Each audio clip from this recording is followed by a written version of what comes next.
अमावस्या की वो काली रात थी जिसमें इंसान तो क्या बल्कि खुद उसकी परछाई भी उसका साथ छोड़ चुकी थी। ऊपर आसमान में घने बादल मंडरा रहे थे जो पहले से फैले अंधेरे को और भी गहरा बना रहे थे।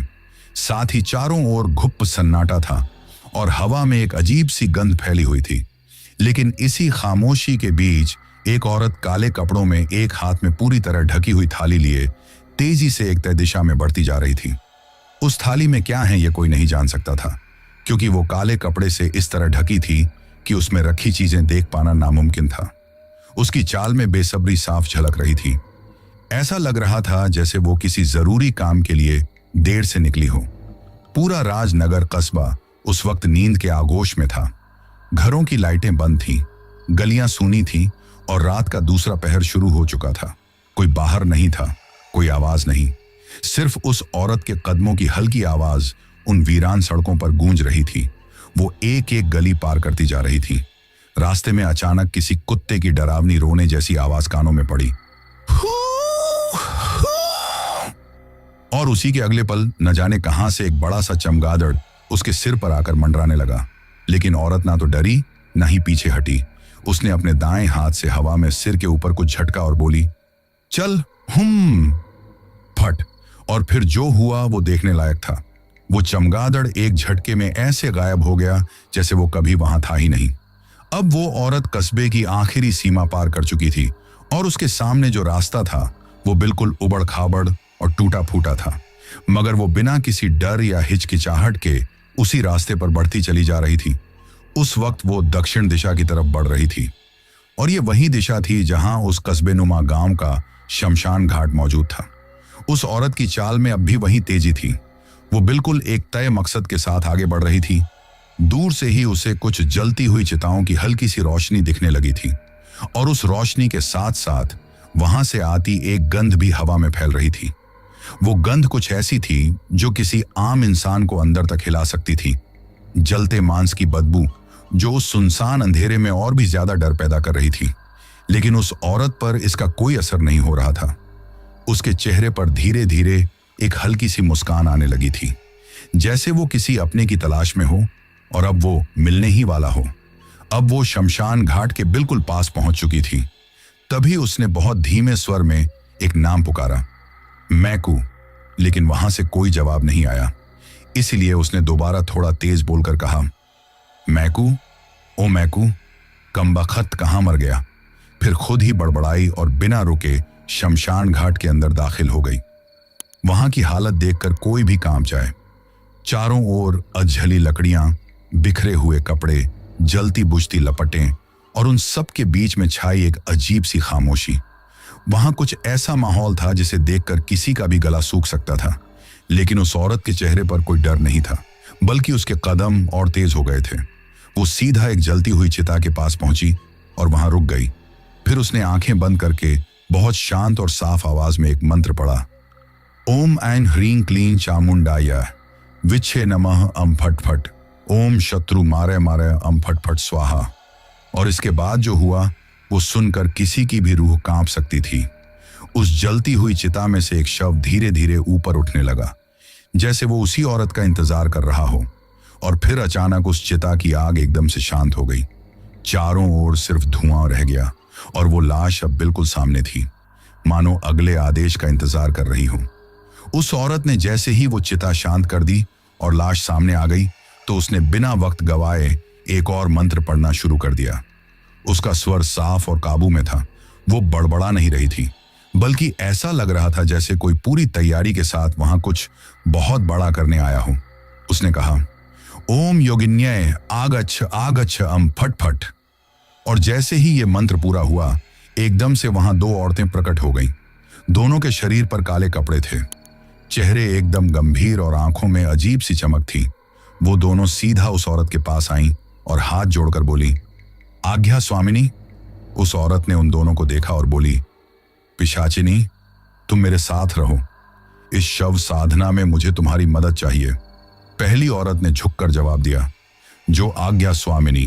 फिर दूसरी से कहा, और सुनो संकट मोचनी, तुम इधर आसपास जो भी बाहरी ताकतें हैं उनसे हमारी रक्षा करना। कोई विघ्न नहीं आना चाहिए। इस पर संकट मोचनी ने भी सिर हिलाया और बोली, जी स्वामिनी, मैं चौकस रहूंगी।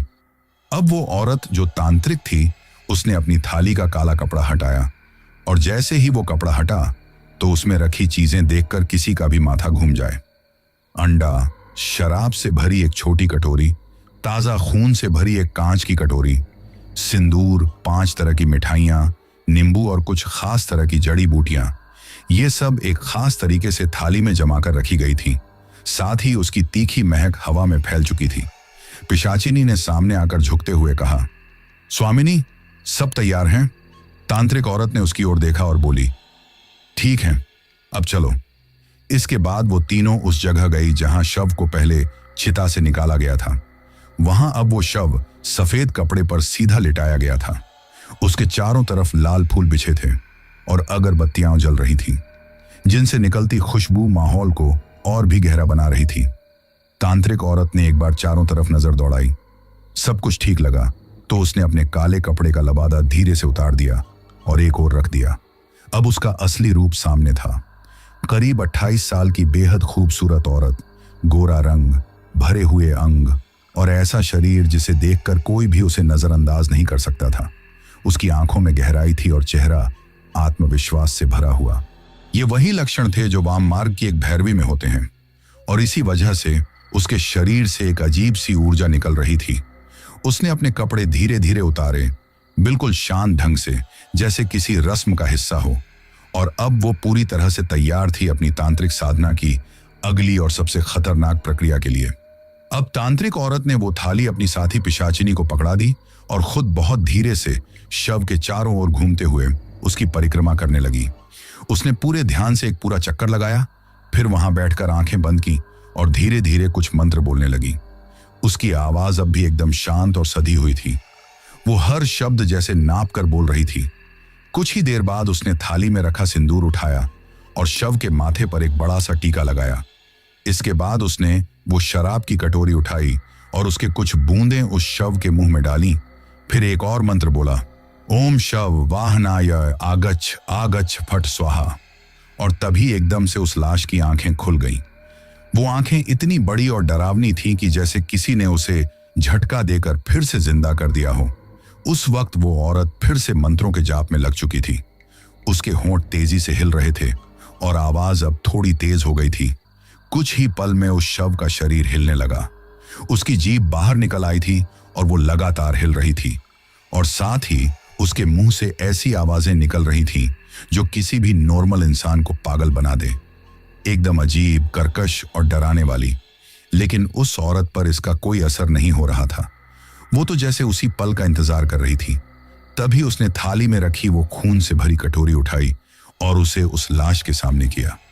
वो लाश अब पागलों की तरह उस कटोरी की तरफ लपकने लगी। उसकी जीभ बार बार बाहर आकर खून की बूंदों को चाटने लगी और उसकी आंखों में एक अजीब सी भूख थी, जैसे सालों से उसे सिर्फ यही चाहिए था, ताजा इंसानी खून। उधर पिशाचिनी और संकट मोचनी दोनों अब और भी चौकस हो चुकी थी। उनके हाथों में न जाने कब से हथियार आ चुके थे, जैसे वो किसी खतरे को पहले ही भांप चुकी हो, क्योंकि तभी शमशान घाट के आसपास से कुत्तों, सियारों और बिल्लियों की मिलीजुली अजीब आवाजें आने लगी, और वो आवाजें धीरे धीरे तेज भी होती जा रही थीं। माहौल में एक अजीब हलचल सी फैल गई थी, लेकिन तांत्रिक औरत मंत्र पढ़ना नहीं रोक रही थी। उसकी साधना अब अगले स्तर पर जा चुकी थी। वो लगातार मंत्र पढ़ते हुए शव के ओर करीब जा रही थी, और वो लाश अब धीरे धीरे खुद को सीधा उठाकर बैठ चुकी थी। उसकी हालत देखकर कोई भी समझ सकता था कि अब ये कोई आम शव नहीं रहा, बल्कि इसमें अब कुछ और समा चुका है। कोई ताकत, कोई आत्मा, या फिर कोई राक्षसी शक्ति। अब वो औरत जो तांत्रिक थी, अपनी साधना में इतनी गहराई से डूबी थी कि उसके आसपास क्या हो रहा है उसे कोई फर्क नहीं पड़ रहा था। मगर पिशाचिनी और संकट मोचनी की निगाहें अब भी हर दिशा में घूम रही थीं, क्योंकि अब वो आवाजें जो थोड़ी देर पहले दूर से आ रही थीं, वो अब बिल्कुल पास सुनाई देने लगी थीं। कुत्तों का रोना, सियारों की गुर्राहट और बिल्लियों की अजीब चीखें अब मिलकर ऐसा माहौल बना रही थीं जैसे कोई बहुत बड़ी आफत अब बस टपकने ही वाली हो। लेकिन उस तांत्रिक औरत की क्रिया अब पूरी रफ्तार पकड़ चुकी थी। वो अब उस जाग चुकी लाश के ओर करीब जा चुकी थी। लाश अब पूरे होश में थी। उसकी आंखों में भूख साफ झलक रही थी। वो खून के स्वाद से बेकाबू हो चुकी थी। और तभी तांत्रिक औरत ने अचानक अपनी आंखें बंद की, कुछ गहरा मंत्र पढ़ा और फिर अपनी आंखें खोलते ही सीधा उस शव की तरफ झुकी। अब उस साधना की आखिरी और सबसे खतरनाक प्रक्रिया शुरू होने वाली थी, शव के साथ मिलन की प्रक्रिया, जो कि वाम मार्ग की साधनाओं का सबसे ताकतवर और सबसे भयानक हिस्सा मानी जाती है। और वो औरत अब इसके लिए पूरी तरह से तैयार थी। उसने अपने पूरे शरीर पर लगे किसी भी कपड़े को नहीं छोड़ा था। अब वो पूरी तरह नग्न अवस्था में थी। और जैसे ही उसने शव की तरफ झुककर कुछ कहा, शव ने एक बार फिर अपनी आंखें पूरी खोल दी। अब वो सिर्फ शरीर नहीं था, उसमें अब कोई राक्षसी आत्मा समा चुकी थी। और तभी जैसे किसी अदृश्य शक्ति ने उस शव को धक्का दिया हो, वो शव जोर से उछलकर सीधा उस औरत के ऊपर आ गिरा। अब दोनों का शरीर एक हो चुका था और उस अंधेरी रात के बीच शमशान घाट में एक ऐसा दृश्य बन गया था जिसे देखकर कोई भी होश खो बैठे। वो लाश अब सिर्फ एक निष्क्रिय शरीर नहीं थी, वो अब पूरे जोश के साथ उस औरत के ऊपर हावी हो चुकी थी। और औरत जो अभी तक पूरी प्रक्रिया को कंट्रोल में रख रही थी, अब खुद उस शक्ति के कंट्रोल में आ चुकी थी। उसकी चीखें गूंजने लगी थी, पहले धीमी, फिर तेज और फिर इतनी तीखी कि आसमान में मंडरा रहे बादल भी शायद डर से छिटक जाते। पिशाचिनी और संकट मोचनी अब बेचैन हो चुकी थी। पर उस साधना की प्रक्रिया ऐसी थी कि जब तक औरत खुद बाहर न निकले, कोई भी दखल नहीं दे सकता था। लेकिन अब जो हो रहा था वो साधना नहीं लग रही थी, वो किसी और ही चीज का रूप ले चुका था। अब उस लाश का व्यवहार किसी इंसान का नहीं था। वो जिस ताकत से उस औरत के शरीर पर वार कर रहा था, वो किसी भी जिंदा मर्द से कई गुना ज्यादा था। हर झटके पर औरत की चीखें और तेज हो रही थी और उसकी आंखों में अब डर आने लगा था। शायद वो खुद भी इस नतीजे की उम्मीद नहीं कर रही थी और शायद अब बहुत देर हो चुकी थी। अब शमशान घाट का वो कोना जहां वो तांत्रिक और लाश एक साथ उलझे हुए थे, पूरी तरह बदल चुका था। पहले जहां वो औरत अपने आप को साधना की मालिक समझ रही थी, अब वही औरत उस लाश की गिरफ्त में आ चुकी थी। वो अब किसी साधना का हिस्सा नहीं बल्कि उस आत्मा की शिकार बन चुकी थी। और वो आत्मा जो उस शव के जरिए उसके शरीर में उतर चुकी थी, अब पूरी ताकत से उस पर हावी हो चुकी थी। वो चीख रही थी, बुरी तरह छटपटा रही थी। उसकी हर सांस जैसे टूट रही थी, पर उस लाश का जोश थमता ही नहीं था। हर झटका और भी ज्यादा तेज और हर बार उसके नाखून उसकी पीठ में ढंस जाते। अब तक औरत का चेहरा दर्द से लाल हो चुका था। उसकी आंखें उलटने लगी थीं और उसके मुंह से निकलने वाली चीखें अब रुक रुक कर आ रही थीं। ऐसा लग रहा था जैसे अब उसकी ताकत धीरे धीरे खत्म हो रही है। उधर संकट मोचनी अब पूरी तरह घबरा चुकी थी। वो चुप नहीं बैठी। जैसे ही उसे लगा कि अब और देर नहीं की जा सकती, उसने अपनी कमर से एक लोहे की लंबी कीलनुमा तलवार निकाली और सीधा उस जगह की ओर दौड़ी जहां उसकी स्वामिनी अब भी उस राक्षसी आत्मा की कैद में थी। उसने जोर से चिल्लाकर कहा, बस करो, अब नहीं। और जैसे ही वो आगे बढ़ी, तभी एक आवाज उसके कानों में गूंजी, चली जा यहां से, चली जा यहां से। वो आवाज इतनी भयानक थी कि सुनते ही वो 2 कदम पीछे हट गई, लेकिन फिर भी वो नहीं रुकी। उसने फिर से कदम बढ़ाए और सीधा उस आत्मा को हटाने के लिए लपकी। उसने जैसे ही अपनी स्वामिनी के हाथ पकड़कर खींचे, एक झटका लगा और कुछ सेकंड के लिए वो लाश थोड़ा पीछे हुई। लेकिन तभी कुछ ऐसा हुआ जो किसी ने सोचा भी नहीं था। एक औरत जैसी दिखने वाली भयानक आकृति एकदम धुएं जैसी काली और डरावनी अचानक प्रकट हुई और सीधा संकट मोचनी पर झपटी।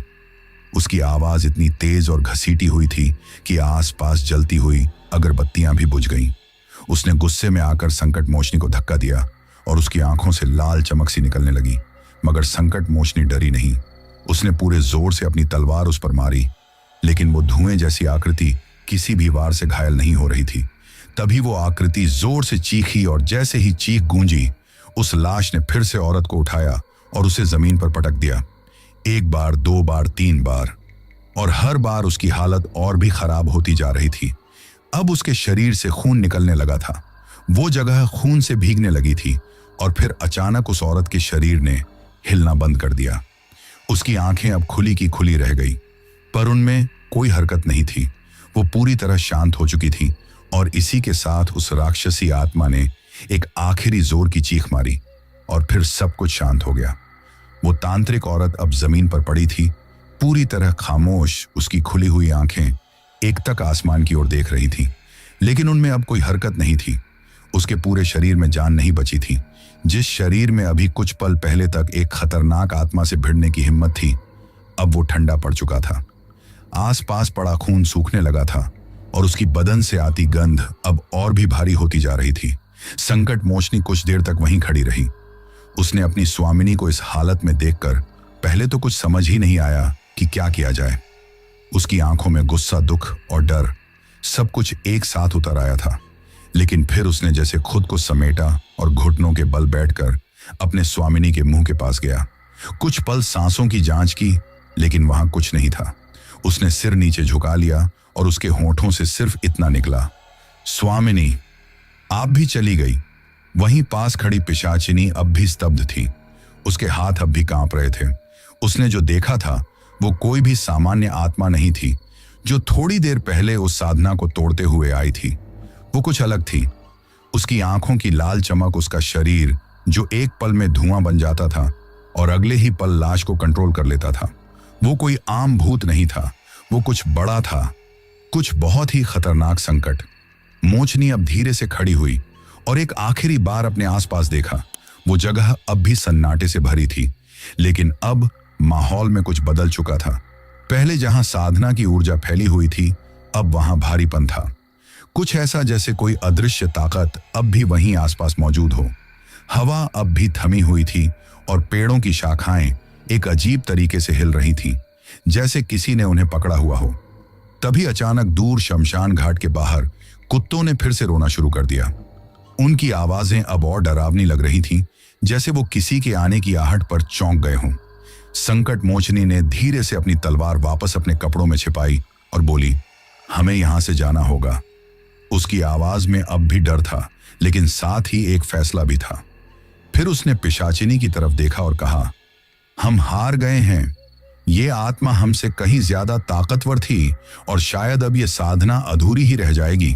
पिशाचिनी ने कुछ नहीं कहा, बस सिर हिलाया और पीछे मुड़ गई।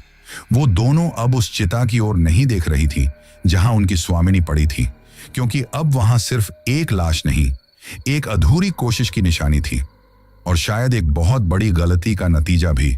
सुबह होते ही राजनगर की हर गली, हर नुक्कड़, हर दुकान पर एक ही चर्चा थी। शमशान घाट में मिली 2 नग्न लाशें और उन पर तंत्र साधना का शक। अखबारों ने इसे अगले स्तर की हेडलाइन बना दिया था। मोटी मोटी लाइनों में लिखा था, शमशान घाट में मिला खौफनाक रहस्य, तंत्र क्रिया या कोई राक्षसी खेल।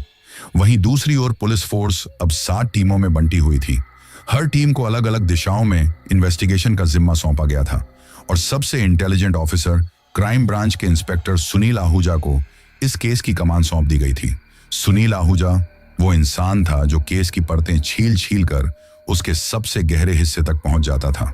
अब इस केस में भी उसे कुछ ऐसा ही करना था।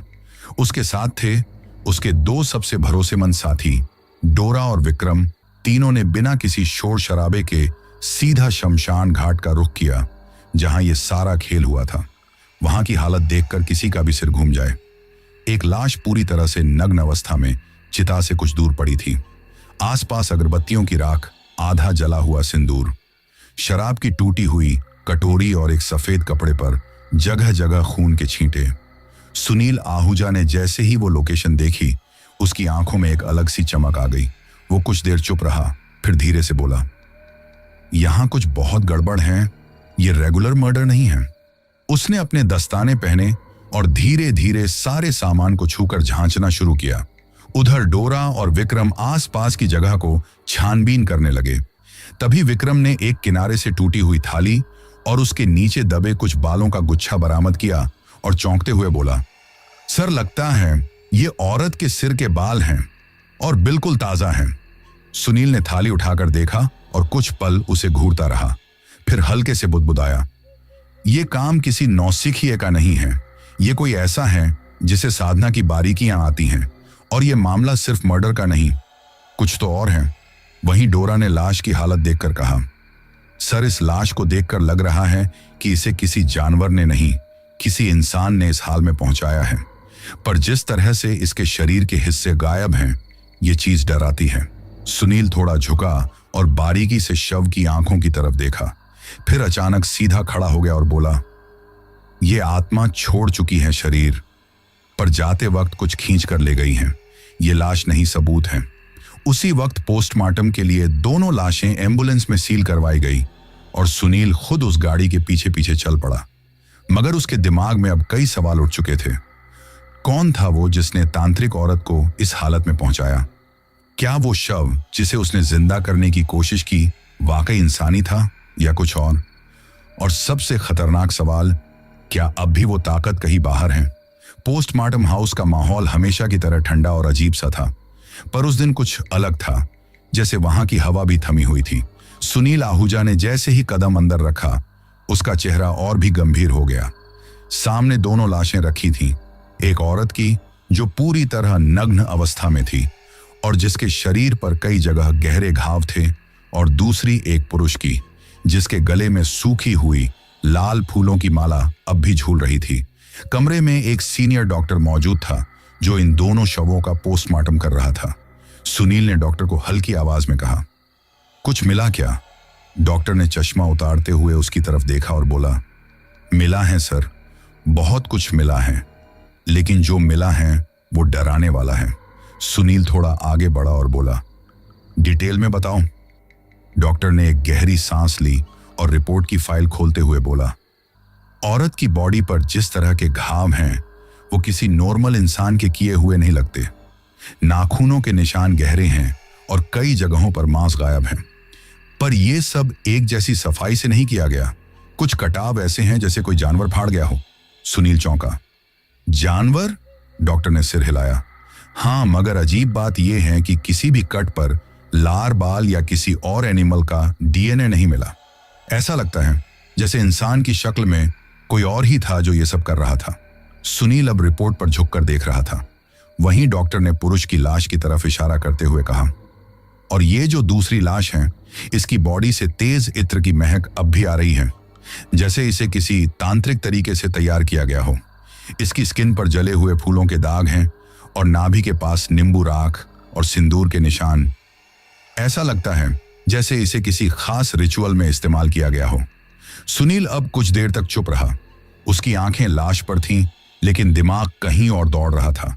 फिर उसने धीमे से कहा, यह कोई तांत्रिक साधना थी और कुछ तो गड़बड़ हो गया। डॉक्टर उसकी बात से सहमत लग रहा था। तभी पीछे से डोरा अंदर आया और बोला, सर, आसपास के लोगों से पूछताछ में कुछ नई बातें मिली हैं। सुनील ने तुरंत उसकी तरफ देखा। क्या? डोरा आगे बढ़ा और बोला, एक आदमी ने बताया कि उसने रात के वक्त एक औरत को काले कपड़ों में शमशान घाट की तरफ जाते देखा था। उसके हाथ में थाली थी और वो बहुत जल्दी में थी। उसके पीछे दो और औरतें भी थीं जो पूरी तरह ढकी हुई थीं। ये बात सुनते ही सुनील की नजरें फिर से औरत की लाश पर गई और वो बड़बड़ाया, तो ये वही औरत है और शायद उसी रात कुछ ऐसा हुआ जो उसे ले डूबा। डॉक्टर ने रिपोर्ट बंद करते हुए कहा, सर, हम रिपोर्ट तो बना देंगे, पर जो कुछ भी यहां हुआ है उसे मेडिकल साइंस से नहीं समझाया जा सकता। सुनील ने उसकी बात पर कोई जवाब नहीं दिया, बस एक लंबी सांस ली और कहा, अब से यह केस सिर्फ मर्डर नहीं, तंत्र की गहराई में जा चुका है और हमें अब खुद को भी तैयार करना होगा, क्योंकि ये चीज इंसानों की बनाई नहीं लगती। इतना कहकर वो फाइल उठाकर बाहर की तरफ बढ़ गया। इधर पोस्टमार्टम रिपोर्ट सुनील आहूजा के हाथ में आ चुकी थी और उधर जमींदार परिवार का माहौल पूरी तरह उथल पुथल से भर चुका था। घर के अंदर हर कोई सहमा हुआ था। बाहर मीडिया वालों की भीड़ लग चुकी थी। माइक लिए रिपोर्टर लोग बार बार एक ही सवाल पूछ रहे थे, क्या जमींदार साहब वाकई तंत्र साधना करते थे? क्या मौत तांत्रिक क्रिया का नतीजा है? क्या परिवार को पहले से इस बारे में जानकारी थी? घर वालों ने मीडिया से दूरी बनाकर रखी थी, लेकिन हर रिपोर्ट, हर अखबार की हेडलाइन अब उनके ही नाम से भरी हुई थी। ऐसे में पुलिस पर भी लगातार ऊपर से दबाव बढ़ रहा था कि मामले को जल्दी से जल्दी सुलझाया जाए। और अब सुनील आहूजा को भी एहसास हो गया था कि इस केस को सिर्फ फील्ड वर्क से नहीं, थोड़ा मनोवैज्ञानिक तरीके से भी हैंडल करना होगा। उसने अपने दोनों साथियों डोरा और विक्रम को बुलाया और बोला, अब हम सीधे अंदर जाएंगे, जमींदार के बेटों से मिलेंगे और जो जवाब नहीं मिलेंगे वो हम उनके चेहरे से पढ़ेंगे। सुनील, जो आमतौर पर बहुत कम बोलता था, अब तेजी से चलने लगा। उसका चाल अब बदली हुई थी। उसमें गुस्सा नहीं, लेकिन इरादा साफ दिख रहा था। अगले ही घंटे में तीनों ऑफिसर सीधे जमींदार हवेली पहुंचे, जहां नौकर ने उन्हें अंदर बुलाया। बड़े हॉल में सभी भाई पहले से मौजूद थे। सुनील ने बिना किसी फॉर्मेलिटी के पहला सवाल दागा, तुम्हारे पिता को तंत्र साधना में रुचि थी? उसकी ये बात सुनकर सबसे बड़ा बेटा सामने आया और बोला, नहीं सर, ये सब अफवाह हैं, हम तो खुद परेशान हैं। सुनील उसकी आंखों में देखता रहा और फिर धीरे से बोला, तुम लोग कहते हो उन्होंने विधि विधान से अंतिम क्रिया की, लेकिन लाश दोबारा नग्न अवस्था में शमशान घाट में मिली, वो भी सुरा सिंदूर और अगरबत्ती के साथ। यह संयोग नहीं होता बेटा? इतना कहते ही कमरे में सन्नाटा फैल गया। छोटे भाई ने घबराकर कहा, सर हमें नहीं पता, हो सकता है किसी ने हमारे पिता के नाम पर यह सब किया हो। डोरा तुरंत बीच में बोली, क्या तुम्हारे पिता का किसी और औरत से कोई रिश्ता था? सबसे छोटा भाई चौंक गया। रिश्ता? सर इस बारे में हमें कुछ नहीं पता। तभी विक्रम ने अपनी नोटबुक से एक नाम पढ़ा, राजश्री, और बोला, क्या आप लोग इस नाम से परिचित हैं? तीनों भाइयों के चेहरे का रंग एक पल में उड़ गया। बड़े भाई ने सिर नीचा किया और बोला, वो हमारे पिता की परिचित थी, एक समय की दोस्त, लेकिन बीते सालों से उनका कोई संपर्क नहीं था। सुनील ने वहीं खड़े खड़े मोबाइल निकाला, एक फोटो खोलकर दिखाया और पूछा, ये वही है? तीनों ने एक साथ सिर हिलाया। हाँ, सुनील फोटो देखते हुए बोला, तो ये जान लो, यही औरत उस रात शमशान घाट में गई थी और अब उसी की लाश पोस्टमार्टम टेबल पर पड़ी है। यह सुनते ही कमरे का तापमान बदल गया। सुनील ने अपना फोन जेब में डाला और बोला, अब यह मामला पर्सनल भी है और तांत्रिक भी, और अगर तुम लोग कुछ छिपा रहे हो तो बहुत जल्द सब बाहर आ जाएगा। उसके बाद वो तीनों पुलिस वाले बिना कुछ और कहे बाहर निकल गए, पर पीछे छोड़ गए एक हवेली जिसमें अब सिर्फ डर नहीं, एक बहुत बड़ा राज भी सिसक रहा था। सुनील आहूजा जब जमींदार की हवेली से बाहर निकला तो उसका चेहरा पहले से भी ज्यादा गंभीर हो चुका था। वो कुछ बोल नहीं रहा था, पर उसकी आंखों में जो बेचैनी थी वो सब बयां कर रही थी। कार की पिछली सीट पर बैठते ही उसने अपनी फाइल उठाई और उसमें से एक पुरानी फोटो निकाली। वही औरत जिसकी लाश पोस्टमार्टम हाउस में थी, राजश्री नाम था उसका। फाइल में उसका पूरा नाम दर्ज था, राजश्री मेहरा। उम्र 28 साल पहले एक स्कूल में आर्ट्स की टीचर, शादीशुदा। फिर एक दिन अचानक गायब हो गई थी और जब 2 साल बाद लौटी तो पूरी तरह बदल चुकी थी। ना पहनावा वैसा था, ना व्यवहार, और ना ही उसकी आंखों की चमक जो कभी मासूम हुआ करती थी। अब उसमें एक अजीब सी घबराहट और गहराई थी। लोगों ने कहा उसने किसी तांत्रिक से दीक्षा ली है। कोई बोला वो जंगल में एक बुढ़े बाबा से साधना सीख रही थी, मगर हकीकत क्या थी ये किसी को नहीं पता चला। उसके बाद गांव की कई औरतें उसे किसी न किसी बहाने से मिलने लगी। कोई अपनी पति की बेरुखी की शिकायत लेकर जाती, कोई बच्चा ना होने की दुआ के लिए, और फिर धीरे धीरे राजश्री का नाम गांव में माई के नाम से फैलने लगा। कहते हैं कि एक रात गांव के किनारे वाले जंगल से किसी ने उसकी आवाज सुनी थी। वो अकेले बैठी किसी से बातें कर रही थी, मगर वहां कोई नहीं था। और फिर कुछ हफ्तों बाद गांव के एक जवान लड़के की लाश पेड़ से उल्टी लटकी मिली, आंखें बाहर निकली हुई और जीभ कटी हुई। तब से लोगों ने कहना शुरू कर दिया कि राजश्री अब कोई साधारण इंसान नहीं रही। फिर उसका रिश्ता जमींदार साहब से जुड़ने की अफवाहें फैलने लगी। कोई कहता वो उसकी रखैल थी, कोई कहता वो उसे अपने वश में करके राजसी ताकत पाना चाहती थी, पर दोनों ने कभी इस बात की पुष्टि नहीं की। अब जब सुनील आहूजा उस फाइल को देख रहा था तो उसके मन में एक सवाल गूंज रहा था, अगर राजश्री सिर्फ एक तांत्रिक थी तो उसकी साधना के बीच ऐसा क्या हुआ जिसने उसे ही निगल लिया। उसने फाइल बंद की और डोरा से कहा, इस औरत का अतीत हमें उस आत्मा तक ले जाएगा जो अब भी जिंदा है। डोरा ने पूछा, सर आप किस आत्मा की बात कर रहे हैं? सुनील ने गाड़ी की खिड़की से बाहर झांकते हुए धीरे से कहा, जो शव में घुसी थी वो आत्मा राजश्री की नहीं थी, वो कोई और थी, और राजश्री बस एक माध्यम बनी थी उस आत्मा के लिए। वो आत्मा अब भी आजाद है। इतना कहते ही गाड़ी ब्रेक के साथ मुड़ी और कहानी अब सीधा उस जगह की ओर बढ़ चली जहां राजश्री की पहली साधना शुरू हुई थी, गांव से दूर उस पुरानी हवेली में, जहां कहते हैं इंसान से पहले आत्माएं घर करती थी। गाड़ी अब गांव से बाहर निकल चुकी थी। दूर दूर तक खेत थे और बीच में एक टूटी फूटी सड़क थी जो सीधी जाती थी। उस वीरान हवेली की ओर सुनील आहूजा की आंखें अब उसी पुराने केस फोल्डर पर टिकी थीं जिसमें उस हवेली की एक ब्लैक एंड व्हाइट फोटो लगी थी।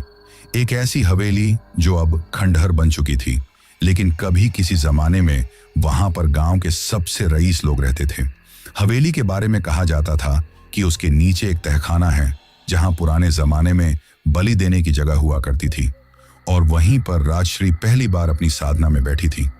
विक्रम ने गाड़ी चलाते हुए पूछा, सर आप उस हवेली के बारे में इतने पक्के क्यों हैं? सुनील ने बिना उसे देखे जवाब दिया, क्योंकि इस केस का पहला खून वहीं से शुरू हुआ था और शायद आखिरी खून भी वहीं होगा। थोड़ी देर में गाड़ी एक मिट्टी के रास्ते से होकर उस खंडहर के सामने आकर रुक गई। हवेली अब पूरी तरह उजाड़ हो चुकी थी। खिड़कियां टूटी हुई छत से जाले लटक रहे थे, दीवारों पर काई चिपकी हुई थी और अंदर से एक अजीब सी सीलन की बदबू आ रही थी। सुनील सबसे आगे चल रहा था। उसने बिना कुछ बोले लोहे का पुराना गेट खोला जो जोर से चिड़चिड़ाया, जैसे किसी ने उसे सालों बाद छुआ हो। अंदर कदम रखते ही ठंडी हवा का एक झोंका उनके चेहरे से टकराया। डोरा ने फुसफुसाते हुए कहा, यह जगह तो अपने आप में ही डरावनी है। लेकिन सुनील की नजरें एक तक हवेली की फर्श पर जमी थी।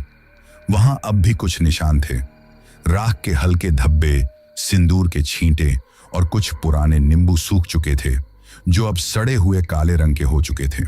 तभी सुनील झुका और धीरे से मिट्टी हटाकर कुछ निकाला। वो एक टूटा हुआ कांच का टुकड़ा था जिस पर लाल धागे लिपटे हुए थे।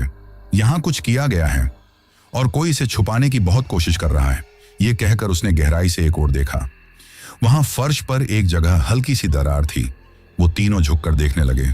तभी अचानक एक बहुत ही तेज आवाज आई, जैसे किसी ने तहखाने के अंदर से जमीन पर कुछ भारी चीज फेंकी हो। डोरा एक पल को पीछे हट गई। विक्रम ने जेब से टॉर्च निकाली और उस दरार के पास रोशनी डाली। नीचे अंधेरा था, गहरा और बहुत पुराना। सुनील बोला, नीचे उतरना होगा। विक्रम ने डरते हुए कहा, सर अगर वहां कुछ हुआ तो? सुनील ने ठंडी आवाज में कहा, कुछ नहीं, वहां कोई है और हमें उसे ढूंढना ही पड़ेगा। अगले ही पल वो तीनों उस दरार के किनारे रखे पुराने पत्थरों को हटाकर तहखाने की ओर उतरने लगे। जैसे जैसे वो नीचे जाते गए, हवा और भारी होती जा रही थी और अंधेरा मानो सांस ले रहा था और उनका इंतजार कर रहा था।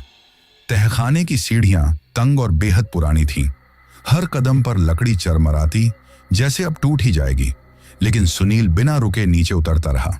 उसके पीछे डोरा और विक्रम, तीनों की टॉर्च की रोशनी उस काले अंधेरे को चीरती हुई बस कुछ फीट तक का रास्ता दिखा पा रही थी। नीचे उतरते ही एक सड़ी हुई लाश जैसी बदबू नाक में भर गई। दीवारें काई से ढकी हुई थीं और वहां की हवा में एक घुटन थी जो सांसों में घुलते ही दिल की धड़कनें तेज करने लगी थी। तहखाने का रास्ता सीधा जाकर एक बड़े से कमरे में खुलता था। वो कमरा कुछ मंदिर जैसा था, पर उसमें कोई मूर्ति नहीं थी। सिर्फ एक बड़ा सा गोल पत्थर का चबूतरा था जिस पर जले हुए घी की बूंदों के निशान अब भी मौजूद थे। सुनील आगे बढ़ा और जमीन पर उकेरे हुए चिन्हों को देखने लगा। वो सब कुछ वैसा ही था जैसा किसी उच्च स्तरीय तांत्रिक साधना में होता है।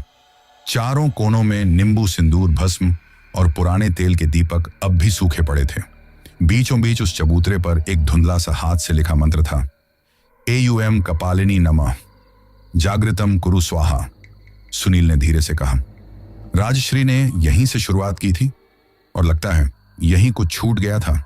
तभी डोरा की टॉर्च एक कोने की दीवार पर पड़ी और उसने चौंक कर कहा, सर आप ये देखिए, उस कोने में दीवार पर किसी ने खून से आकृति बनाई थी। एक औरत का चेहरा जिसकी आंखें बड़ी बड़ी और लाल रंग से भरी थी और नीचे लिखी थी सिर्फ एक पंक्ति, मैं वापस आऊंगी। सुनील ने जब वो लिखा पढ़ा तो एक पल को उसकी टॉर्च हिल गई, जैसे उसके हाथ में कंपन आ गया हो।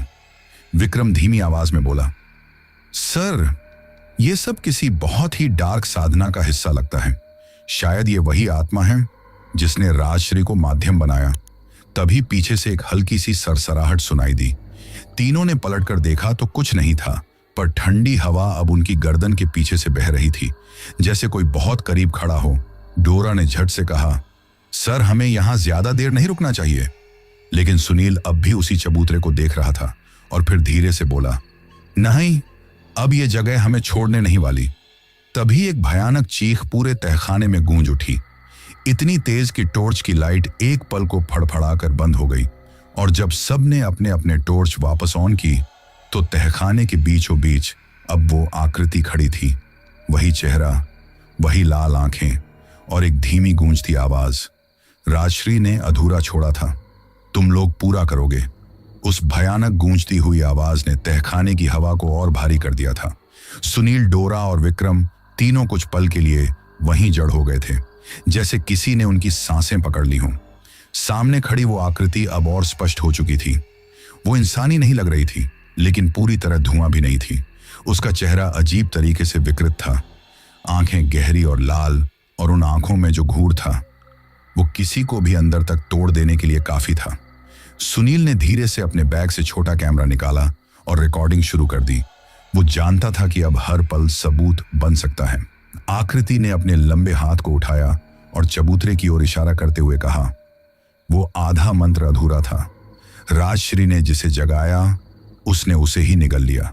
उसकी आवाज में एक अजीब कंपन था, जैसे वो एक नहीं, कई आत्माओं की मिश्रित गूंज हो। डोरा अब कांप रही थी, लेकिन फिर भी उसने हिम्मत करके पूछा, तू कौन है? आकृति एक पल को शांत रही, फिर उसके मुंह से निकला, मैं वो हूं जिसे जलाया गया, बिना मुक्ति के, जिसकी आत्मा को राजश्री ने बंधन से छुड़ाया, मगर खुद उसकी कैद में फंस गई। सुनील ने अब थोड़ा पास जाकर पूछा, क्या ये वही आत्मा है जो शव में समा गई थी? आकृति ने गर्दन धीरे से घुमाई और बोली, शव तो सिर्फ एक साधन था, असली द्वार ये तहखाना है जहां से मैं बाहर आई। विक्रम अब पीछे हटते हुए बोला, सर, ये हमसे बात कर रही हैं, मतलब ये पूरी तरह जागृत हैं। तभी आकृति ने एक तेज झटका लिया और तहखाने की दीवारें जोर जोर से हिलने लगी। ऊपर की लकड़ी की सीढ़ियों में दरारें आने लगी और चारों ओर धूल उड़ने लगी। सुनील ने तुरंत चिल्लाकर कहा, हम बाहर निकल रहे हैं, अभी। तीनों दौड़ते हुए ऊपर की ओर भागे और जैसे तैसे उस तहखाने से बाहर निकले। पीछे से एक जोरदार आवाज आई, जैसे किसी ने अंदर से दरवाजा पूरी ताकत से बंद कर दिया हो। बाहर आते ही तीनों जमीन पर गिर पड़े, हांफते हुए, और कुछ देर तक किसी से कुछ नहीं बोला गया। फिर सुनील ने धीरे से कहा, यह आत्मा अब जाग चुकी है और राजश्री ने जो खेल शुरू किया था वो अब पूरे शहर को निगल सकता है। इतना कहकर उसने अपने कैमरे को बंद किया और फाइल में एक आखिरी लाइन दर्ज की, ये आत्मा इंसानी नहीं, प्राचीन है, और इसका अंत किसी किताब में नहीं बल्कि खून में लिखा जाएगा। बाहर की हवा में आते ही थोड़ी राहत जरूर महसूस हुई, लेकिन वो सुकून ज्यादा देर नहीं टिक सका।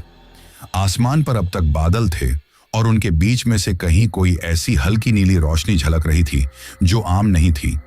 वो रोशनी ठंडी नहीं बल्कि किसी तंत्र जैसी लग रही थी, जैसे आसमान पर किसी ने निशान बना छोड़ा हो। सुनील ने एक लंबी सांस ली। डोरा अब भी हल्का कांप रही थी और विक्रम दूर खड़ा सीढ़ियों की ओर देखे जा रहा था।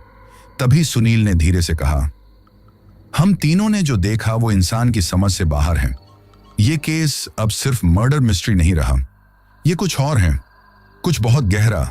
डोरा ने सहमते हुए पूछा, क्या वो आत्मा अब बाहर आ चुकी है? सुनील ने हाँ में सिर हिलाया। हाँ, और वो सिर्फ राजश्री की नहीं, पूरे शहर की तलाश में है, किसी अधूरी साधना को पूरा करने के लिए। तभी विक्रम चुपचाप सीढ़ियों की ओर बढ़ा, जैसे किसी खिंचाव से खींचा चला जा रहा हो। उसकी चाल धीमी हो रही थी और आंखें अजीब ढंग से चमकने लगी थीं। डोरा ने तुरंत सुनील की बांह पकड़ी। वो कुछ अजीब बर्ताव कर रहा है सर। सुनील लपक कर विक्रम के पास पहुंचा और उसे कंधे से पकड़कर जोर से झकझोरा। Vikram, snap out of it. Vikram जैसे किसी गहरी नींद से बाहर आया, पसीने में तरबतर, सांसें तेज। सर, मुझे किसी ने आवाज दी नीचे से, वही आवाज जो उस आत्मा की थी, उसने मुझे बुलाया। सुनील और डोरा दोनों एक दूसरे की तरफ देखने लगे। अब मामला सीधा नहीं रहा था। अब तहखाना सिर्फ एक जगह नहीं, एक पोर्टल बन चुका था। सुनील ने कैमरे की रिकॉर्डिंग चेक की, लेकिन स्क्रीन पर कुछ नहीं था, सिर्फ ब्लैंक फुटेज, एकदम काली, बिना आवाज, बिना किसी विजुअल के। डोरा ने झुंझलाकर कहा, इतना सब देखने के बाद भी हमारे पास सबूत कुछ नहीं है, सुनील ने मुड़कर जवाब दिया। हमारे पास सिर्फ एक रास्ता बचा है, राजश्री को खोजना। वही कड़ी है जो इस आत्मा से हमें जोड़ती है, और हो सकता है वो अभी जिंदा हो, डोरा बोली। लेकिन सर, उसने खुद उस आत्मा को जगाया था। अगर वो इस सब की वजह है तो क्या हमें उस पर भरोसा करना चाहिए? सुनील ने उसकी बात पर सिर हिलाया। हमें उससे जवाब लेने हैं, भरोसा नहीं। तभी पीछे से विक्रम बोला, सर, जब मैंने उसे महसूस किया तो एक पल के लिए ऐसा लगा जैसे मेरे अंदर कुछ घुस गया हो। किसी ने मेरी आंखों से देखा, मेरी जुबान से बोलने की कोशिश की। डोरा ने उसकी तरफ डर के साथ देखा। क्या तू अब भी खुद को पूरी तरह अपना महसूस कर रहा है? विक्रम ने आंखें बंद की, कुछ सोचा और फिर बहुत धीमे से कहा, नहीं। तीनों अब वापस तहखाने की तरफ नहीं देख रहे थे। वे चल पड़े उस अस्पताल की ओर जहां राजश्री को आखिरी बार देखा गया था। लेकिन उस रास्ते में अब हर मोड़ पर सिर्फ डर था, हर मोड़ पर अंधेरा। और अब यह केस धीरे धीरे एक हॉरर रिले बनता जा रहा था, जिसका आखिरी खिलाड़ी शायद अभी आया ही नहीं था। अस्पताल तक पहुंचते पहुंचते रात का माहौल और भी ज्यादा डरावना हो चुका था। चारों तरफ सन्नाटा पसरा हुआ था, जैसे पूरी बिल्डिंग सो नहीं रही बल्कि किसी का इंतजार कर रही हो। उस सरकारी हॉस्पिटल की दीवारों पर जगह जगह सीलन थी, खिड़कियों के शीशे जगह जगह से टूटे हुए थे और बिजली की ट्यूब लाइटें बस टिमटिमा रही थीं, जैसे कोई आंखें झपकाते हुए तुम्हें देख रहा हो। गेट पर एक बूढ़ा गार्ड बैठा था जो पहले से ही अधसोया लग रहा था, लेकिन जैसे ही सुनील, डोरा और विक्रम अंदर दाखिल हुए, वो एकदम से चौंक गया। कक, कौन? सुनील ने बैज दिखाते हुए कहा। क्राइम ब्रांच, हम एक पुराने मरीज के बारे में पूछताछ करने आए हैं। नाम राजश्री। गार्ड कुछ पल सोचता रहा, फिर धीरे से बोला, अंदर जाइए सर। नीचे के मेंटल वार्ड में नाम था उसका, मगर कई महीने पहले भाग गई थी। सुनील ने चौंक कर पूछा, भाग गई? गार्ड अब थोड़ा और डरते हुए बोला, जी साहब, कहने को तो भाग गई, पर कहते हैं उस रात जब वो कमरे से निकली तब वहां की 3 नर्सें और एक कंपाउंडर लापता हो गए थे। उनका आज तक कोई सुराग नहीं मिला। तीनों के चेहरे पर अब चिंता की रेखाएं और गहरी हो चुकी थीं। सुनील ने धीमी आवाज में कहा, मेंटल वार्ड कहाँ है? गार्ड ने इशारा किया। पीछे बेसमेंट में। लेकिन एक बात कहूं साहब, उस जगह में पिछले कुछ महीनों से कोई भी स्टाफ नहीं जाता। वहां से कुछ सुनाई देता है, कभी कभी चीखें, फुसफुसाहटें, जैसे कोई वहां अब भी इंतजार कर रहा हो। सुनील ने बिना कुछ कहे आगे बढ़ने का इशारा किया और तीनों उसी दिशा में चल दिए। जैसे जैसे वो तीनों नीचे की सीढ़ियों की तरफ बढ़ रहे थे, वहां का तापमान कम होता जा रहा था। नीचे की हवा में एक अजीब ठंडक थी, लेकिन वो ठंड बर्फ वाली नहीं, मौत की थी। सीढ़ियों का आखिरी मोड़ आते ही अचानक विक्रम एक जगह पर ठिठक गया। सर, कुछ अजीब गंध आ रही है, जैसे किसी ने महीनों से साफ सफाई नहीं की हो, या जैसे कोई जानवर मर गया हो। डोरा ने रूमाल से नाक ढकी और सुनील ने अपनी टॉर्च ऑन की। बेसमेंट का दरवाजा पुराना था, उस पर जंग लगी थी और उसमें एक बड़ा सा ताला जड़ा हुआ था, लेकिन वो ताला टूटा हुआ पड़ा था, जैसे किसी ने हाल ही में उसे तोड़ा हो। सुनील ने दरवाजा धीरे से खोला और अंदर झांका। जो देखा वो पूरी तरह कल्पना से परे था। दीवारों पर अजीब तरह के नक्श, खून से बने चिन्ह और बीच में एक गोल घेरा जिसके अंदर किसी ने कुछ लिख रखा था, कोई भाषा जो पहली नजर में समझ नहीं आई। तभी विक्रम ने डरते हुए कहा, सर, ये उसी आत्मा की भाषा है। मुझे लगता है ये वही हैं जो तहखाने में दिखी थी। और तभी अचानक किसी ने पीछे से डोरा की गर्दन पर हाथ रखा। उसने चीख मार दी और पलट कर देखा, लेकिन वहां कोई नहीं था। सुनील ने तुरंत सबको एक जगह खड़ा किया और कहा, हम गलत जगह नहीं आए हैं, लेकिन ये जगह अब खाली नहीं है। कोई है जो जानता है कि हम यहां हैं और वो चाहता है कि हम यहां से ना जाएं। वो पल जब बेसमेंट का सन्नाटा एकदम से भारी हो गया, जैसे हर दीवार कुछ कह रही हो लेकिन जुबान न हो। तीनों कुछ देर तक गोल घेरे को घूरते रहे। वो घेरा अब हल्का हल्का चमक रहा था, जैसे उस पर किसी ने कुछ ऐसा डाला हो जो सिर्फ अंधेरे में दिखे। सुनील ने अपने फोन की यूवी लाइट चालू की और तभी जो दिखाई दिया उसने उनकी रूह तक हिला दी। उस घेरे के अंदर एक शरीर की आकृति बनी थी, जैसे किसी ने वहां किसी को लेटाकर उसकी परछाई को स्थायी रूप से चिपका दिया हो। लेकिन वो आकृति इंसानी नहीं थी। उसकी उंगलियां लंबी, टेढ़ी और पंजों जैसी थीं और सिर की बनावट किसी पुराने जमाने के मुकुट जैसी, जैसे कोई रानी नहीं राक्षसी हो। डोरा ने धीरे से कहा, सर, ये कोई आत्मा नहीं, ये कोई पुरानी देवी है, लेकिन काली तरफ से। तभी कमरे के एक कोने से एक भयानक फुसफुसाहट सुनाई दी, जैसे कोई बहुत धीमी आवाज में बोल रहा हो, शेष 4 मंत्र अधूरे हैं। विक्रम ने तुरंत अपने पर्स से छोटा डिवाइस निकाला और first level sound expansion activate किया, जिससे बेहद धीमी आवाजें भी रिकॉर्ड हो जाती थीं। उन्होंने चारों तरफ देखा, लेकिन वहां कोई नहीं था। लेकिन वो फुसफुसाहट दोबारा सुनाई दी, चारों दिशाएं बंद होगी, फिर मैं पूरी हो जाऊंगी। अब सुनील को यह यकीन हो गया था कि यह महज कोई साधारण प्रेत का मामला नहीं था। यह कुछ और था, कुछ प्राचीन, कुछ ऐसा जो सदियों से बंद था और अब खुल चुका था। तभी कमरे की बाईं दीवार पर खुद ब खुद एक पुराना अलमारी जैसा हिस्सा खिसक कर खुला और उसके अंदर अंधेरा ही अंधेरा था। सुनील ने टॉर्च अंदर डाली और देखा एक सीढ़ी नीचे जा रही थी, जैसे तहखाने के नीचे भी कोई तहखाना हो। डोरा ने घबराकर पूछा, सर, अब क्या करें? सुनील कुछ पल शांत रहा, फिर बोला, हम यहां तक आ चुके हैं, पीछे नहीं जा सकते, नीचे चलो। तीनों उस सीढ़ी की ओर बढ़े और जैसे जैसे वो नीचे उतरते जा रहे थे, पीछे का रास्ता अपने आप बंद होता जा रहा था। लकड़ी की सीढ़ियां खुद ब खुद उनके पीछे गिरती जा रही थी। जब वो नीचे पहुंचे तो वहां जो देखा वो कल्पना से भी परे था। एक विशाल कमरा जिसकी दीवारों पर हजारों की संख्या में काले कपड़ों में लिपटी मूर्तियां थीं, जैसे किसी ने वहां एक मृतकों की सेना खड़ी कर दी हो। और ठीक बीच में एक तख्त था जिसके ऊपर एक लड़की बैठी थी। उसके सिर पर काली चादर और उसकी गर्दन झुकी हुई थी। सुनील ने धीरे से कदम बढ़ाया और बोला, तुम कौन हो? और उसी क्षण उस लड़की ने अपना सिर उठाया। उसकी आंखें काली नहीं थीं, वो पूरी तरह सफेद थी और उसकी आवाज, वो आवाज इंसानी नहीं थी। तुम सबने राजश्री को जगाया, अब उसकी जगह कौन लेगा, ये तय करने का वक्त आ गया है। कमरे का तापमान अब एकदम से गिर चुका था। हर सांस भाप बनकर बाहर आ रही थी और उस घड़ी की सुइयों की तरह वक्त की रफ्तार भी जैसे थम गई थी। उस लड़की के सफेद आंखों में कुछ था, कोई खालीपन नहीं, बल्कि ऐसा लग रहा था कि वहां कोई और झांक रहा है, जैसे किसी और की आत्मा उसकी आंखों के पीछे से उन्हें घूर रही हो। डोरा ने सुनील के हाथ को कसकर पकड़ा। उसका पूरा शरीर थरथरा रहा था, जबकि विक्रम धीरे से अपनी कमर पर लगी पिस्तौल की ओर बढ़ा। लेकिन तभी लड़की ने सिर झुकाया और अपनी उंगलियों से तख्त के पास पड़ी जमीन पर एक अजीब सा निशान खींचा, जैसे कोई प्रतीक, कोई पुराना चिन्ह। और अगले ही पल तख्त के चारों कोनों से धुएं की लकीरें उठने लगी, जैसे किसी अदृश्य ज्वाला से कुछ जलने लगा हो। मंत्र अधूरे हैं, लेकिन बलिदान पूरा हो चुका है, वो बोली। उसकी आवाज अब एक साथ कई सुरों में गूंज रही थी, जैसे किसी ने रेडियो को अलग अलग फ्रीक्वेंसी पर एक साथ बजा दिया हो।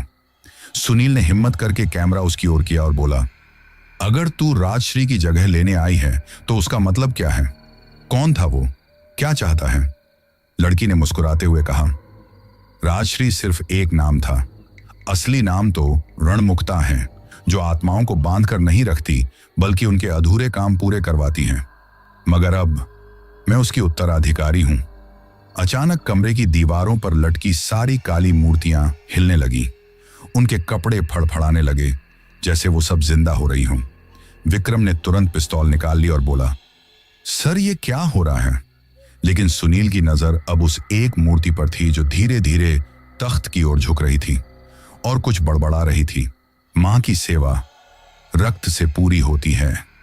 एक मूर्ति जमीन पर गिरी और उसके अंदर से निकला सड़ा गला इंसानी कंकाल, जिसने अचानक विक्रम की टांग को पकड़ लिया। विक्रम ने पूरी ताकत से पैर मारा और पिस्तौल से 2 फायर किए, लेकिन आवाज ना आई, जैसे ये गोली किसी और ही जगह जा रही हो। डोरा चिल्लाई, ये रियल नहीं है, ये सब माया है। सुनील ने तुरंत अपनी जेब से वो नीले रंग की छोटी सी बोतल निकाली। वो तेज सुगंध वाला रसायन जो उन्होंने पहले किसी केस में ब्लैक मैजिक हटाने के लिए यूज किया था, उसने उसे चारों तरफ छिड़का और एक सुलगती माचिस फेंकी। पूरा कमरा नीली आग से घिर गया। तख्त पर बैठी लड़की एक झटके से खड़ी हुई। उसके बाल हवा में उड़ने लगे और उसकी सफेद आंखें एकदम काली हो गईं। अब उसकी आवाज गहराती जा रही थी। तुमने द्वार खोला है, अब बंद नहीं कर सकते। मैं आड़मुक्ता नहीं, उसका आखिरी स्वरूप हूं। वृण देवी, सुनील, डोरा और विक्रम ने देखा। उस कमरे की दीवारें अब खून से भीग चुकी थीं और वो वृण देवी धीरे धीरे हवा में उठ रही थी। उसका शरीर इंसानी होते हुए भी अब पूरी तरह विकृत दिखने लगा था। पसलियां बाहर की ओर निकली, पीठ पर काले पंख निकलने लगे और उसके चेहरे पर किसी राक्षसी देवी की मुस्कान फैल गई। अब ये दुनिया मेरी आरती करेगी लाशों की रोशनी में। रात 12:30 बज चुके थे। हवेली के बाहर खड़ा वो नीम का पेड़ अब भी हिल नहीं रहा था, लेकिन उसकी छाया जरूर दीवार पर कांपती दिख रही थी, जैसे कोई उसमें से झांक रहा हो। उसी छाया में बजाज एकदम स्थिर खड़ा था। उसके पूरे शरीर पर वो ब्लैक स्किन फिट सूट ऐसा चिपका हुआ था जैसे कोई सांप अपनी चमड़ी से निकला हो। उसके हाथ में कैमरा ऑन था और उसकी नजरें हवेली की सबसे ऊपरी खिड़की पर टिकी थी, वही खिड़की जहां आदित्य सिंह का कमरा था। अंदर से कोई हल्की नीली रोशनी आ जा रही थी, जैसे बल्ब टूटकर झपक रहा हो। तभी अचानक वो खिड़की अपने आप खुल गई और अंदर से लिली की चीख सुनाई दी। डोरा, जल्दी आओ! बजाज एक सेकंड भी नहीं रुका। उसने फुर्ती से पेड़ से छलांग मारी और सीधे उस बालकनी की तरफ दौड़ा। नीचे डोरा ने मेन स्विच एक बार फिर बंद किया ताकि पूरा घर अंधेरे में जा सके। इसी दौरान बजाज छत की रेलिंग पकड़कर अंदर कूद चुका था। कमरे में घुसते ही उसने देखा कि लिली अदिति को पकड़ने की कोशिश कर रही थी, लेकिन अदिति का चेहरा पूरी तरह बदल चुका था। उसकी आंखें सफेद थीं और वो कुछ अजीब सी भाषा में बड़बड़ा रही थी। तभी डोरा अंदर आई और बोली, इसका शरीर अब पूरी तरह उस आत्मा के कब्जे में है। बजाज ने जेब से वो रुद्राक्ष निकाला जो अघोरी बाबा ने दिया था और अदिति के माथे की ओर बढ़ाया। जैसे ही रुद्राक्ष पास आया, अदिति की चीख निकल गई। एक ऐसी चीख जिसमें दर्द नहीं था, गुस्सा था, बदला था, और वो चीख पूरे घर में गूंज उठी। लिली पीछे हट गई। डोरा ने बजाज से कहा, इसने कुछ शुरू किया है, कोई अधूरी साधना। इसे पूरा करने से पहले हमें रोकना होगा। बजाज ने कैमरा ऑन रखा, रुद्राक्ष हाथ में, और अपनी आंखें अदिति पर जो अब धीरे धीरे हवा में उठ रही थी। उसके पैर जमीन से 2 फीट ऊपर थे और उसकी पूरी बॉडी कांप रही थी, जैसे कोई अंदर से उसे जबरदस्ती चला रहा हो।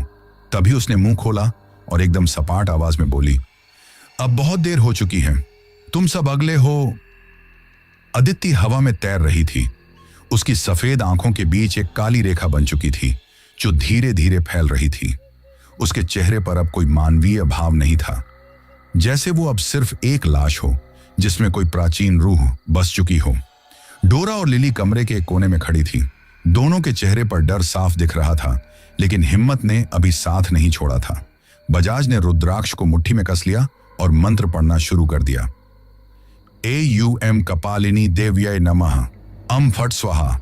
कमरे की हवा अचानक और भारी हो गई। अदिति की बॉडी दीवार से दीवार टकराने लगी, जैसे वो उस मंत्र के असर से तड़प रही हो, लेकिन रुक नहीं रही थी। उसकी आवाज अब आदमी की तरह भारी हो चुकी थी। वो बुरी तरह चिल्ला रही थी, ये शरीर मेरा है, राजश्री ने मुझे बुलाया था, अब कोई नहीं रोक सकता। तभी नीचे से एक जोरदार धमाका सुनाई दिया। हवेली की दीवारों में कंपन शुरू हो गया था। बिजली फिर चली गई और एक पल के लिए सन्नाटा छा गया।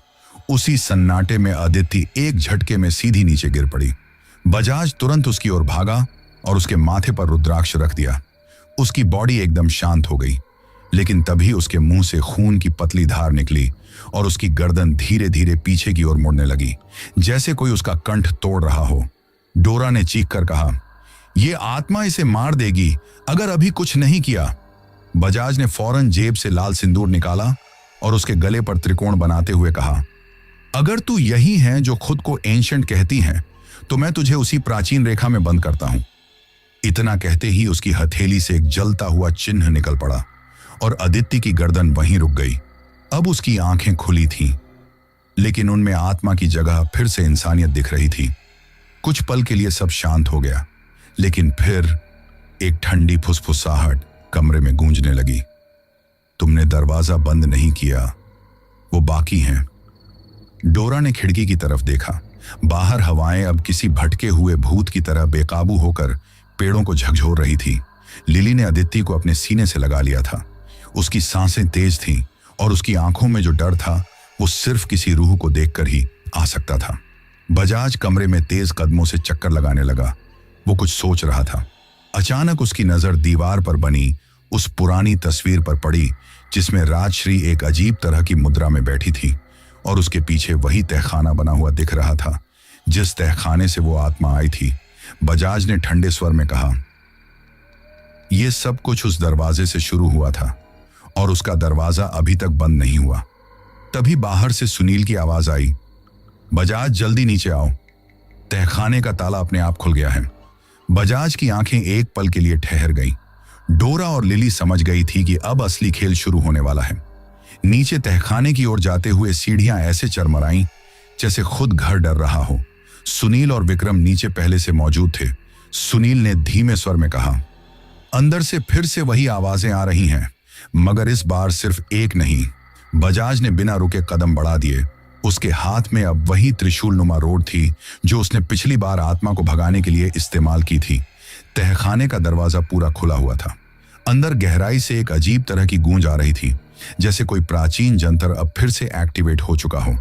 बजाज ने सीढ़ियां उतरते हुए कहा, हमने सिर्फ एक आत्मा को रोका था, बाकी अब जागने वाले हैं। डोरा ने एक नजर पीछे की ओर डाली और देखा कि ऊपर छत पर साया जैसा कुछ तेजी से लहराया था। उसने सुनील से फुसफुसाकर कहा, हम बहुत बड़ी गलती कर चुके हैं, शायद दरवाजा खोलकर। और तभी अचानक एक झटका लगा। पूरा तहखाना अंदर से बंद हो गया और अंधेरा गहराने लगा। कोई वहां था या बहुत कुछ वहां था, लेकिन अब उनका सामना होना तय था। तहखाना अब किसी और ही दुनिया का हिस्सा लग रहा था। दरवाजा पीछे से बंद होते ही सब कुछ थम गया। आवाजें जैसे जम गई हों। डोरा ने फौरन टॉर्च ऑन की, लेकिन रोशनी उतनी दूर नहीं जा रही थी जितनी जानी चाहिए थी। ऐसा लग रहा था जैसे अंधेरा किसी चादर की तरह उस रोशनी को निगल रहा हो। विक्रम दीवारों को टटोलता हुआ बोला, सर, यहां कुछ तो है। दीवारें धड़क रही हैं जैसे इनमें कोई जिंदा है। बजाज ने तुरंत अपनी जेब से वो रुद्राक्ष निकाला जो उसे उस अघोरी बाबा ने दिया था। जैसे ही उसने रुद्राक्ष को हवा में ऊपर उठाया, एक तेज झपकारा हुआ और सामने की दीवार पर एक आकृति उभर आई। वो आकृति पहले सिर्फ धुएं जैसी थी, लेकिन अब उसकी आंखें खुल चुकी थीं और उसने गहरी आवाज में कहा, मैं अकेली नहीं हूं। उस रात जो अधूरा रहा था, आज वो पूरा होगा। और फिर दीवार से एक के बाद एक 3 साए और निकलने लगे। हर एक का चेहरा इंसानी था, लेकिन भाव बिल्कुल शैतानी। सुनील ने धीरे से फुसफुसाया, सर, ये वही आत्माएं हैं जो तंत्र साधना में बलि चढ़ी थी। बजाज ने अब मंत्र पढ़ना शुरू कर दिया, लेकिन इस बार जैसे ही उसने पहला श्लोक बोला, उसके गले में कुछ अटक गया। उसकी सांसें रुकने लगी। रुद्राक्ष उसके हाथ से गिर पड़ा और वो चारों आत्माएं अब जमीन से कुछ इंच ऊपर उड़ते हुए उसकी तरफ बढ़ने लगी। डोरा ने तेजी से अपने पर्स से लाल सिंदूर की पुड़िया निकाली और चारों ओर छिड़कना शुरू कर दिया, जिससे कुछ देर के लिए वो आत्माएं रुक गई। लेकिन अब उनकी आंखों में गुस्सा था, ऐसा गुस्सा जो सालों से किसी पिंजरे में बंद रहा हो। तभी एक साया हवा में तेजी से घूमते हुए विक्रम के सामने आ गया और फुफकारते हुए बोला, जिसकी आत्मा जलती नहीं, उसका बदला कोई नहीं रोक सकता। और अगले ही पल विक्रम हवा में उठ गया, जैसे किसी अदृश्य शक्ति ने उसे पकड़ लिया हो और दीवार की ओर जोर से पटक दिया। दीवार पर खून के छींटे पड़े। डोरा चीख पड़ी, विक्रम! लेकिन विक्रम अब हिल भी नहीं रहा था। विक्रम की हालत देखकर सुनील और डोरा दोनों सकते में आ गए, लेकिन अब रुकना बेवकूफी होती। सुनील ने खून में सना हुआ रुद्राक्ष उठाया और पूरे जोश से बोला, अगर तेरे खेल की शुरुआत यहीं से हुई है तो तेरा अंत भी यहीं होगा। उसके शब्दों के साथ रुद्राक्ष से एक तेज रोशनी निकली, जिसने चारों आत्माओं को कुछ सेकंड के लिए थरथराने पर मजबूर कर दिया। तभी तहखाने की जमीन अपने आप फटने लगी और जमीन के नीचे से एक काले रंग की सिर से पैर तक जली हुई स्त्री की लाश बाहर आने लगी। उसका चेहरा इतना बिगड़ा हुआ था कि देखना भी मुश्किल था, लेकिन डोरा ने पहचान लिया। ये राजश्री हैं, यही हैं जो सबकी बर्बादी की जड़ है। उसकी आंखें अभी भी खुली थीं, उनमें आग थी, नफरत थी और प्यास थी खून की। तभी सुनील ने उस अधूरे मंत्र की रिकॉर्डिंग बजा दी जो सालों पहले उसी तहखाने में अधूरा छूटा था। राजश्री की लाश कांपने लगी, उसके मुंह से काला धुआं निकलने लगा। वो आत्माएं अब राजश्री के चारों ओर मंडराने लगी, लेकिन इससे पहले कि वो सब कुछ खत्म कर पाती, बजाज ने वो रुद्राक्ष उसकी लाश पर फेंक दिया। रुद्राक्ष गिरते ही एक जोरदार धमाका हुआ, जैसे किसी ने पूरी जमीन के नीचे से आग छोड़ दी हो। तहखाने की छत फटी, लकड़ी की सीढ़ियां धू धू कर जलने लगी और एक गूंज उठी, तूने मुझे अधूरा छोड़ा, अब सब अधूरे रहेंगे हमेशा। और अगले ही पल राजश्री की लाश राख बनकर बिखर गई, लेकिन उस राख से एक चाकू की शक्ल का कुछ उभरा, एक अभिशप्त खंजर जिसे राजघराने ने सालों पहले एक रूह को कैद करने के लिए इस्तेमाल किया था। सुनील ने तुरंत समझा कि यह खंजर ही आखिरी दरवाजा है इस साजिश का, लेकिन इससे पहले कि वो उसे हाथ में ले पाता, डोरा ने उसे रोका। अगर इसे छुआ तो शायद तू भी उसी आग में जल जाएगा जिसमें ये रूहें बनी हैं। बजाज अब होश में आ चुका था। उसने धीरे से अपना सिर झुकाकर कहा, इस बार ये खतरा अकेले उठाना पड़ेगा। और उसने खंजर उठा लिया। खंजर उठाते ही तहखाना लाल रोशनी से भर गया। दीवारें फिर से कांपने लगीं। अब वहां कोई आत्मा नहीं थी, बल्कि पूरा तहखाना खुद एक जीवित इकाई बन चुका था। उसके अंदर की हर ईंट जैसे तड़प रही थी और एक ही आवाज हर तरफ गूंज रही थी, जो खून से खेलता है वो मिट्टी में भी चैन नहीं पाता। सुनील ने बजाज से खंजर लेकर उसे सीधा तहखाने के बीचों बीच बने चबूतरे में घुसा दिया। अगले ही पल जमीन की दरारें भरने लगी, आत्माओं की चीखें गूंजती रहीं और फिर एकदम सन्नाटा, सब कुछ थम गया। चारों ओर अंधेरा और फिर सिर्फ एक रोशनी, वो रोशनी जो अब किसी मुक्ति की नहीं, एक नए बंधन की घोषणा थी। सुबह के 5 बज चुके थे। सुनील, डोरा और बजाज जैसे तैसे बाहर आए। विक्रम की लाश को लेकर वो लोग वापस शहर लौटे। पोस्टमार्टम में जो रिपोर्ट आई उसने सबको चौंका दिया। लाश के अंदर कोई जानवर का डीएनए मिला है, इंसान का नहीं। ऊपर से विक्रम की आंखें मरने के बाद भी पूरी तरह खुली थीं और उनके अंदर अब भी कोई देख रहा था। पुलिस ने पूरा तहखाना सील करवा दिया। उसे सरकारी खतरनाक जोन घोषित कर दिया गया और जो रिपोर्ट फाइल की गई उसमें सिर्फ यही लिखा गया, विषय paranormal anomaly status contained, risk level omega. पर सच तो सिर्फ 3 लोग जानते थे और उस खंजर की एक लाइन जो खून से लिखी थी, जो एक बार द्वार पार करता है उसका लौटना मुमकिन नहीं होता। तीनों कुछ हफ्तों बाद अलग अलग शहरों में तैनात हो गए, लेकिन उनकी नींदों में अब भी तहखाने की दीवारें हिलती थीं। राजश्री की आंखें आज भी बंद नहीं हुई थीं और एक रात सुनील के लैपटॉप पर वही रिकॉर्डिंग अपने आप चलने लगी, जिसमें आकृति कह रही थी, मैं वो हूं जिसे जलाया गया बिना मुक्ति के और मेरी भूख अभी बाकी है। तभी स्क्रीन ब्लैक हो गई और सिर्फ एक लाइन दिखाई दी, अब अगली बारी तेरी है। तो दोस्तों, ये थी हमारी आज की कहानी। कहानी आपको कैसी लगी ये आप मुझे कमेंट बॉक्स में कमेंट करके जरूर बताना। तो अब मैं उन लोगों के नाम लेता हूं जिन्होंने पिछली स्टोरी सुनने के बाद कमेंट करके ये बताया था कि वो कहां से कहानी सुनते हैं और उनका नाम क्या है।